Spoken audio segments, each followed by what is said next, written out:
Asalaamu calaykum saaxiibayaal. Ramadaan Mubaarak. Ku soo dhawaada channel Kariya Media. Maanta waxaan ka hadli doonnaa faa'iidada caafimaad ee soonka.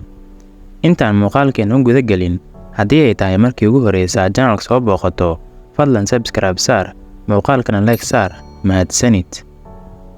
Soonka bisha Ramadaan waa mid ka mid ah tiirarka shanta ah ee Islaamka, taasoo ay ummadda muslimiinta ay soomaan 30 beri ee bisha sagaalaad ee Hijriyada, ayagoo soomayo laga soo bilaabo inta aysan qoraxda soo bixin ilaa qorax dhaca.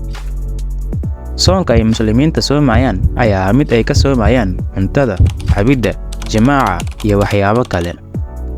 Soonka ayaa leh faa'iidooyin badan oo isugu jira kuwa diineed iyo kuwa caafimaadba. Haddaba daawadayaal, maanta muuqaalkeena waxaan uga hadli doonnaa faa'iidooyinka caafimaad ee soonka. Wuxuu yareeyaa cayilka.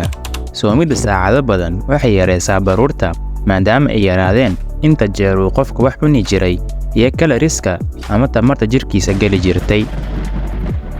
Wuxuu u fiican yahay cardiovascular systemka, kaasoo ka kooban wadnaha iyo xididada qaada dhiigga.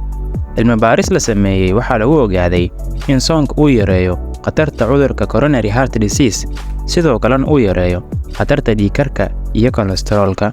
Wuxuu yareeyaa khatarta xanuunka sokorta ama diabetiska, isagoo xoojiya insulin resistance-ga, kaasoo ah hormoonka qaabilsan kor u kicidda ama hoos u dhaca sokorta ku jirta dhiigga.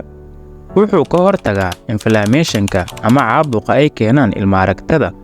Cilmi baaris la sameeyay sanadii 2021 ayaa lagu ogaaday in soonka uu yareeyo maadada C-reactive protein, taasoo ah maadada kor u qaada caabuqa ama inflammation-ka.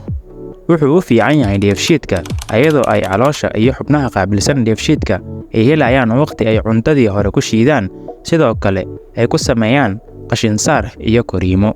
Wuxuu ka qayb qaataa ka hortagidda kansarka.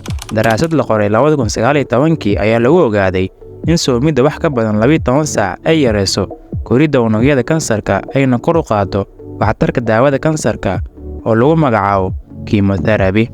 Ugu dambeyntii, waxaan ogaanay soonka bisha Ramadaan iyo bilaha kaleba inay leeyihiin caafimaad jireed oo aad u badan. Haddii uusan qofka awoodin soomidda soonka sunnada ah, waxaa fiican in labadii cunno ama labadii waqtiba wax cunayo uu u dhexaysiiyo ugu yaraan 5 ilaa 6 saacadood. Daawad, haddii uu ku qanciyay muuqaalkeena, fadlan like saar. Si aan kugu soo gudbino warbixino kale oo xiiso badan, fadlan channel subscribe saar, gambaleelka furo si aad u noqoto qofka ugu horeeya ee warbixinadeena ay soo gaaraan. Mahadsanid.